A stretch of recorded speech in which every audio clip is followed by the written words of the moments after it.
우리 하나님 말씀 같이 봉독하겠습니다.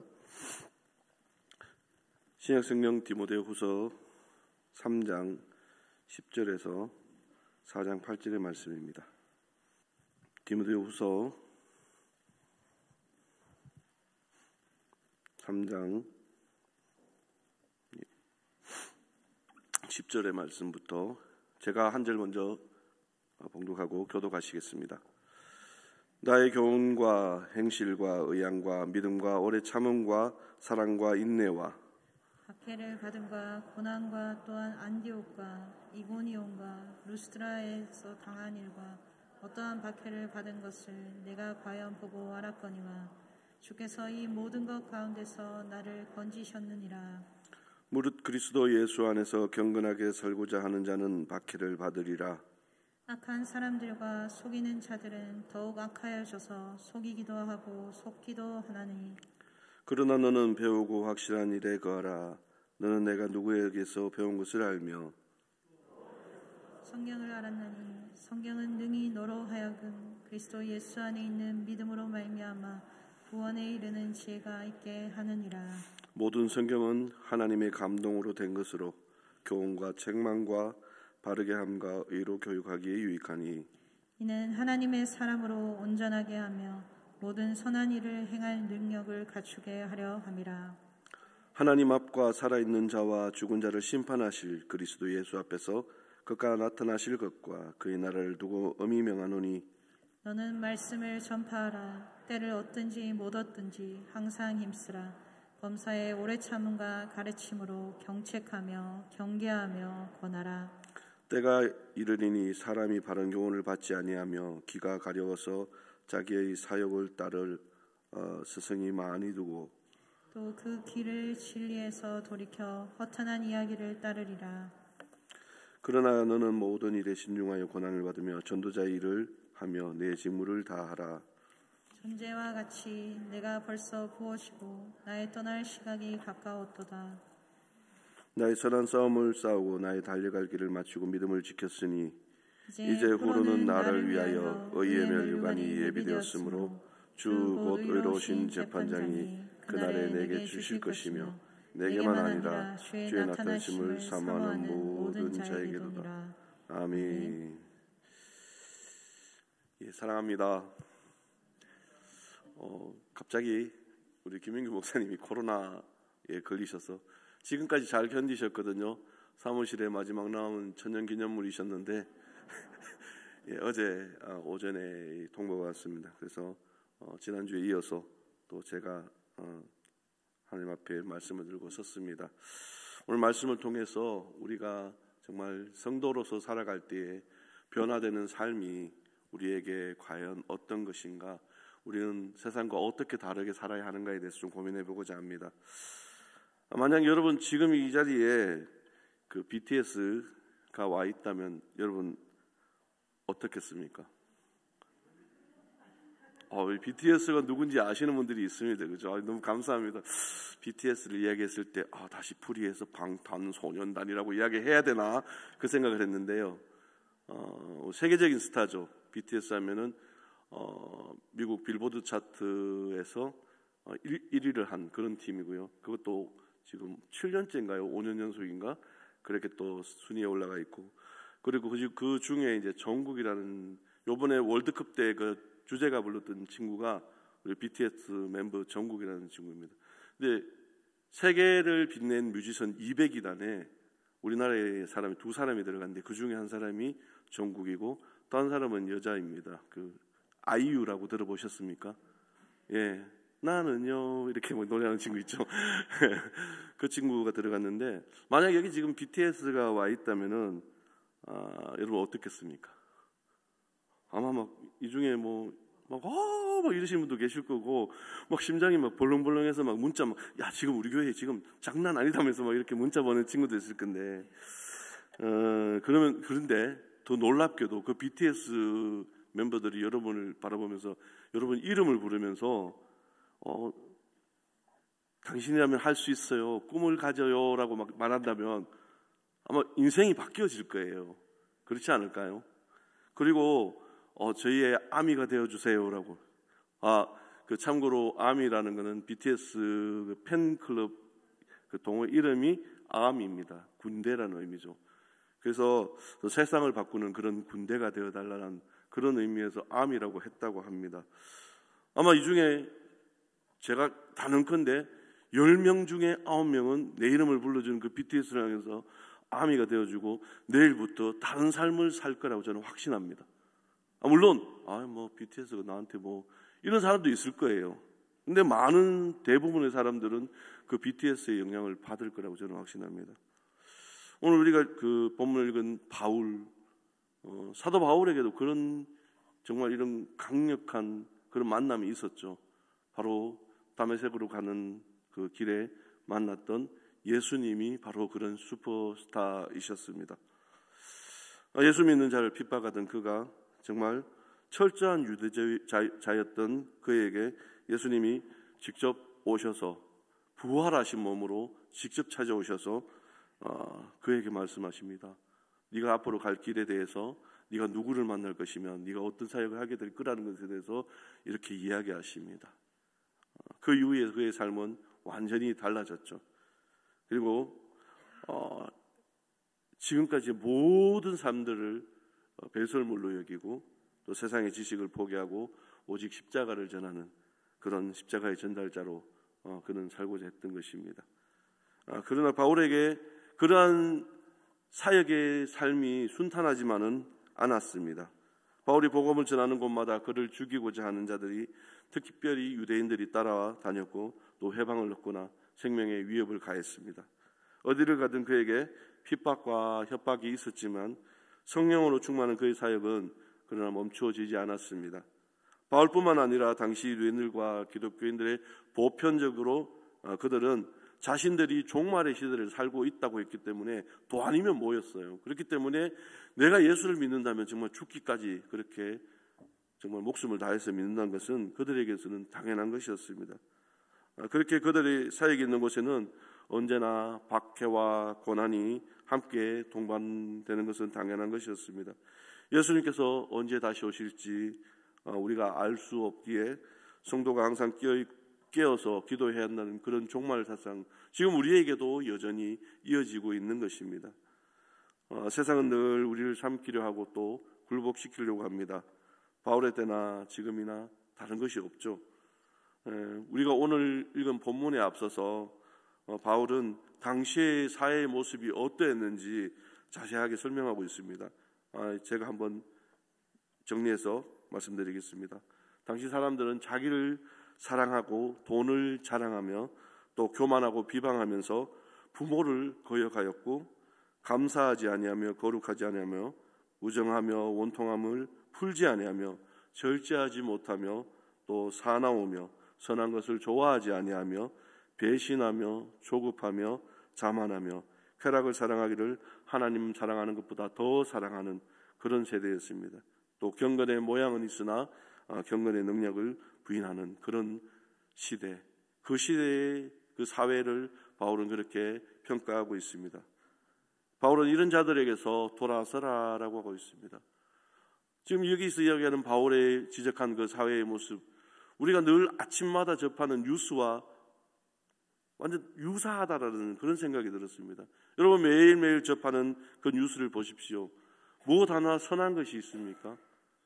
아침에 일어나면 꼭 누가 죽었다, 또 서로 내 생각과 네 생각이 다른 두 정당이 늘 부딪히는 어떤 일에 대해서 합치해서 한 번도 똑같은 이야기를 하지 않습니다. 늘 자기 자랑하고 늘 돈이 얼마 올랐니, 금리가 얼마나 내려갔느니, 또 주가가 얼마나 올랐느니, 이런 이야기를 접할 때마다 저는 뉴스를 아침에 자주 보는데 볼 때마다 하나님, 오늘 한 가지만이라도 희망이 되는 그런 뉴스가 있으면 좋겠습니다 하는 마음으로 뉴스를 보다가 뉴스를 끌 때가 참 많습니다.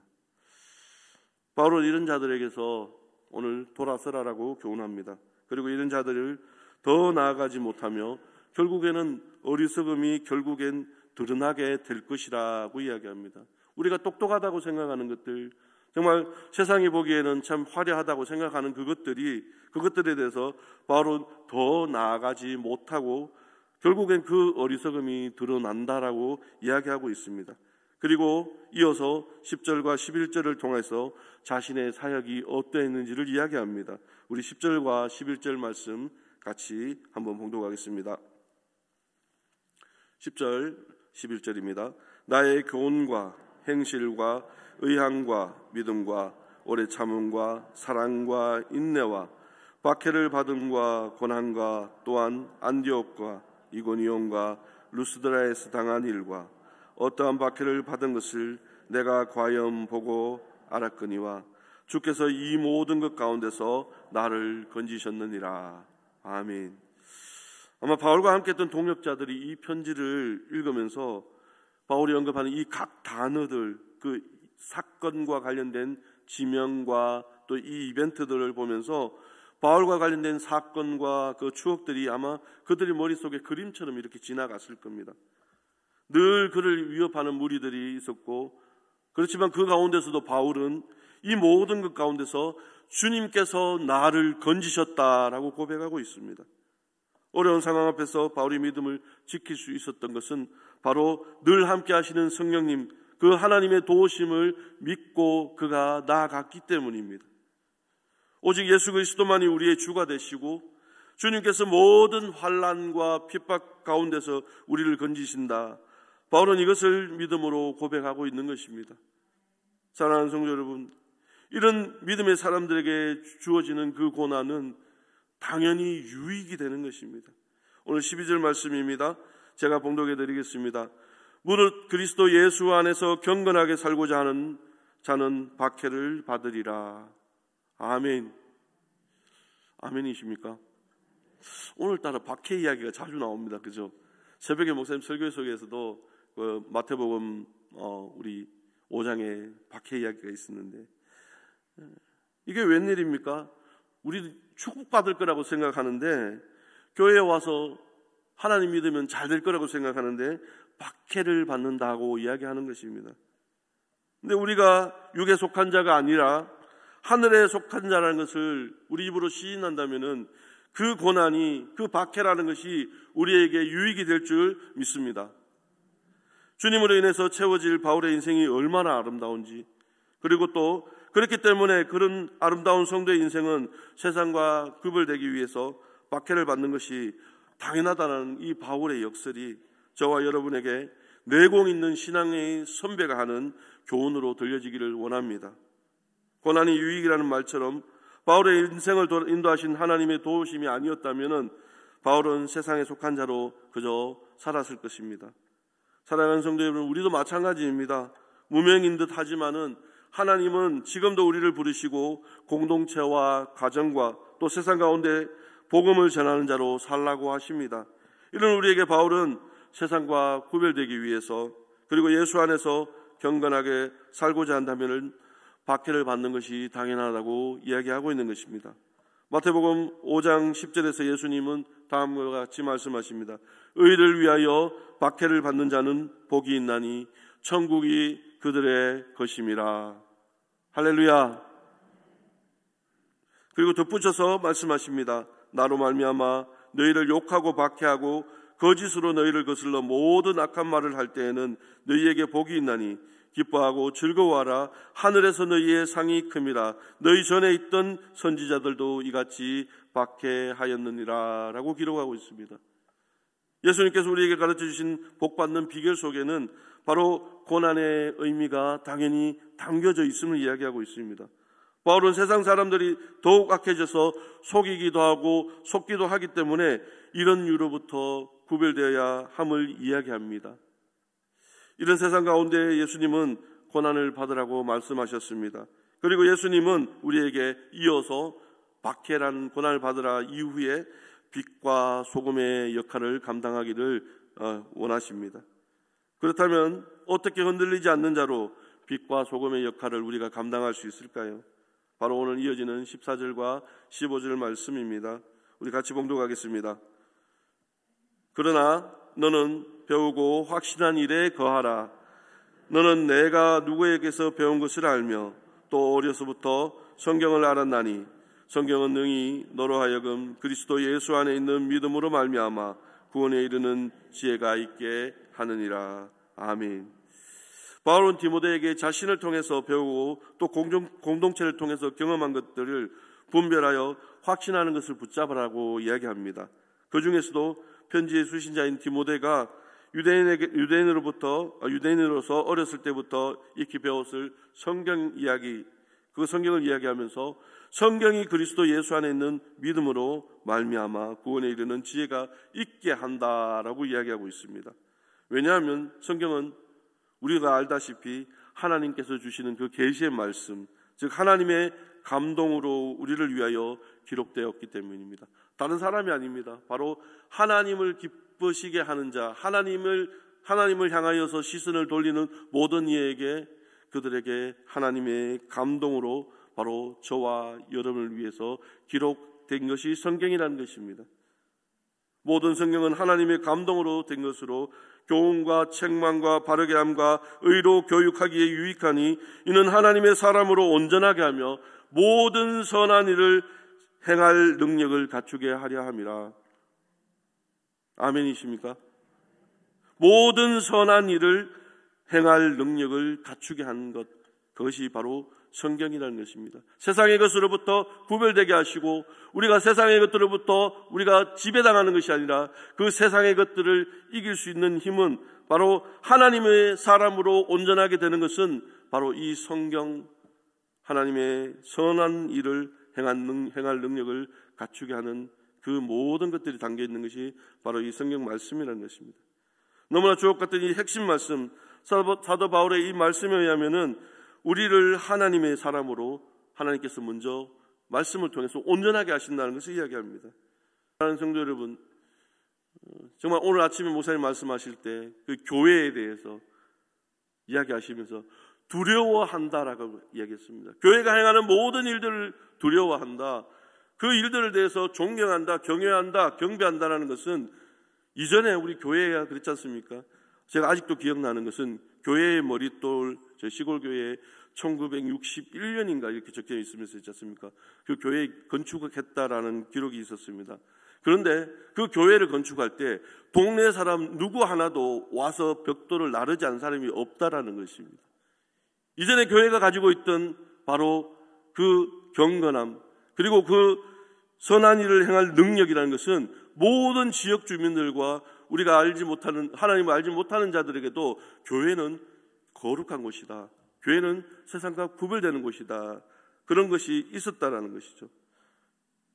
저와 여러분이 빛과 소금의 역할을 감당하게 하는 것 중 가장 우리를 확실하게 해주는 이 성경 말씀, 이 말씀을 붙잡으면서 저와 여러분의 인생의 기준이 설정이 되고 또 그것을 통하여서 세상과 구별됨으로 세상을 끌어안을 수 있는 그런 우리 공동체 되기를 소망합니다. 세상과 섞이지 않는 이 바른 기준, 그렇게 우리는 때때로는 교훈과 책망과 바르게 함과 의로 교육하기에 유익한 이 기준을 사용하여서 생명을 살리는 일에 우리는 또 나아가야 할 것입니다. 우리 새해를 맞이하면서 목사님께서 주신 숙제가 있습니다. 바로 말씀 암송입니다. 여러분 오늘 아침에 우리 아이들 나와서 하는 거 보셨죠? 와, 저는 솔직히 뒤에 있는데 소름이, 온몸에 소름이 쫙 끼쳤습니다. 아프리카 친구들보다 우리 아이들이 더 잘하는 것 같았어요. 그렇지 않았습니까? 이 아이들이 정말 그렇게 큰 소리로 외치면서, 주일학교 아이들이 그 유치부, 우리 또 요셉부, 다윗부 늘 월별 행사를 체크하다 보면요, 요절 암송, 성경 암송 그 행사 보고가 있습니다. 그냥 건성으로 넘어갔었는데 이 아이들이 이렇게 정말 내공을 다지듯이, 우리 태권도 하면 품새가 올라가듯이 이렇게 말씀으로 무장하고 있구나라는 생각을 했을 때 우리 교회를 통한 다음 세대들에 대한 비전은 저는 더 걱정할 것이 없다라고 저는 확신합니다. 사랑하는 성도 여러분, 성경은 말합니다. 말씀을 통해서도 너도 하나님의 사람으로 온전하게 될 수 있다라고 말입니다. 또 성경은 말합니다. 말씀을 통하여서 너도 모든 선한 일을 행할 능력을 갖출 수 있다라고 그렇게 말입니다. 우리 모두가 하나님의 감동으로 기록된 이 성경 말씀을 통하여서 하나님의 사람으로 온전하게 될 수 있음을 믿고 또 하나님의 모든 선한 이를 행할 능력을 갖추게 되기를 주님의 이름으로 축복합니다. 이런 말씀의 중요성에 대해서 바울은 더욱 강력한 노조로 다음과 같이 말합니다. 4장 2절 말씀입니다. 제가 봉독해 드리겠습니다. 너는 말씀을 전파하라 라고 말입니다. 때를 얻든지 못 얻든지 항상 힘쓰라. 범사의 오래 참음과 가르침으로 경책하며 경계하며 권하라 라고 말합니다. 이 한 절의 말씀 속에 세 가지의 내용이 있습니다. 말씀을 전파하라. 두 번째로 때를 얻든지 못 얻든지 항상 말씀 가르치는데 힘을 써라. 그리고 인내함으로 가르침으로 경책하면서 경계하고 권하라. 다시 말하면 그 말씀을 통하여서 항상 기준을 삼으라는 것입니다. 바로 이러한 경고성 명령은 그만큼 말씀만이 성도를 살리는 유일한 기준이 됨을 이야기하고 있는 것입니다. 어떻게 보면은 우리가 말씀을 통해서 너무 답답할 때가 있습니다. 세상의 기준이 분명한데 이렇게 해야 됨에도 불구하고 성경은 그것을 따라가면 안 된다라고 이야기합니다. 사랑하는 성도 여러분, 무엇을 붙잡겠습니까? 눈앞에서 손해보는 것이 뻔히 보이는데도 성경은 그렇게 하라라고 합니다. 무엇을 붙잡아야 합니까? 오늘 바울은 이렇게 하지 않으면 신앙이 무너진다는 것을 3절 이하에서 이야기합니다. 때가 이르리니 사람이 바라온 교훈을 받지 아니하며 귀가 가려워서 자기의 사욕을 따를 스승을 많이 두고 또 그 길을 진리에서 돌이켜 허탄한 이야기를 따르리라. 사랑하는 성도 여러분, 세상은 우리로 하여금 더 좋은 것을 추구하게 합니다. 요즘 보면은 아이들 우리 사교육에 대해서 그것을 하면 안 된다는 걸 알면서도 중학교 아이들 사교육비가 월 100만 원이 넘는다고 합니다.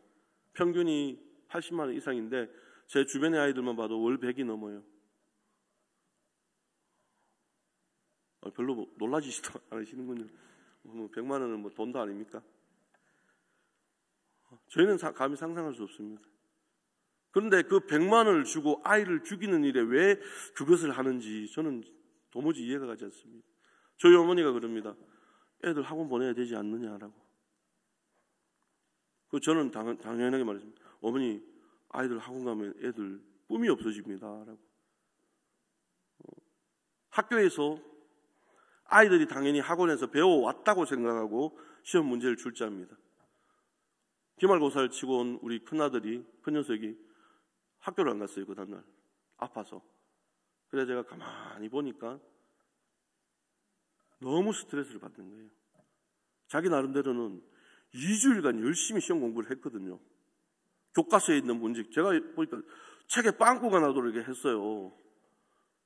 이 여백이 없을 만큼 이 책에 있지 않습니까? 저는 그렇게 공부해 본 적 없거든요. 그렇게 했음에도 불구하고 성적을 봤는데 저는 받아보지 못한 성적을 저 친구는 받아봤더라고요. 자기 나름대로 엄청 자존심이 상했는데, 그래서 제가 그랬습니다. 야, 아들, 너 많이 아프면 오늘 쉬어. 학교 안 갔어요. 집에서 둘이 있는데, 아빠 말이 맞는 것 같아. 이러는. 왜? 그러니까 내가 스트레스를 엄청 받은 것 같다면서. 너 솔직히 자존심 상했지? 그러면서 하는 얘기가, 나는 열심히 공부했는데 시험 문제가 학교에서 안 배운 게 나왔어요. 이러는 겁니다. 요즘 아이들이 가장 스트레스 받는 게 학원을 안 가면 불안하게 만들어 놓은 게 바로 이 제도가, 공격이라는 제도가 그렇게 만들어 놨습니다. 그런데 하나님 말씀은 그렇지 않습니다. 말씀에 따라 이 말씀을 믿고 살아가면은 하나님께서 건지심을 오늘 이야기하고 있는 것입니다. 정말 좋은 대학 가면 신앙생활도 더 잘하는 것처럼 너 기도 많이 해서 좋은 대학 갔구나 라는 그렇게 이야기하는 어른들의 이야기를 들으면 솔직히 저는 막 피가 거꾸로 솟습니다. 아닙니다. 아이들은 꿈을 가지고 하나님 말씀 안에서 살아간다면 이 말씀대로 사는 것이 바르다는 걸 우리가 가르쳐야 되지 않겠습니까? 좋은 대학 가서 좋은 것을 배워서 정말 좋은 일에 설 수 있도록 하기 위해서는 말씀에 입각하여서 이 말씀대로 하나님의 감동으로 쓰여진 이 말씀대로 살아갈 수 있어야 이 아이들이 변하고 그리고 이 아이들이 선한 영향력을 나타낼 것입니다. 만약 좋은 대학 가서 좋은 것을 배워 자기의 사욕만을 채운다면은 오늘 바울이 이야기한 것처럼 정말 그 시대의 모습, 그 시대의 사람들이 추구했던 것처럼 그저 허탄한 인생을 대신하는 것에 다르지 않을 것입니다. 요즘 아이들에게 좋은 대학 가려는 이유를 물으면은 대부분 이렇게 이야기합니다. 10명 중에 9명, 아니 10명 중에 10명이 이렇게 합니다. 돈 많이 벌어서 행복하게 살려고요. 돈 많이 벌어서 행복하게 살려고요 라고 말입니다.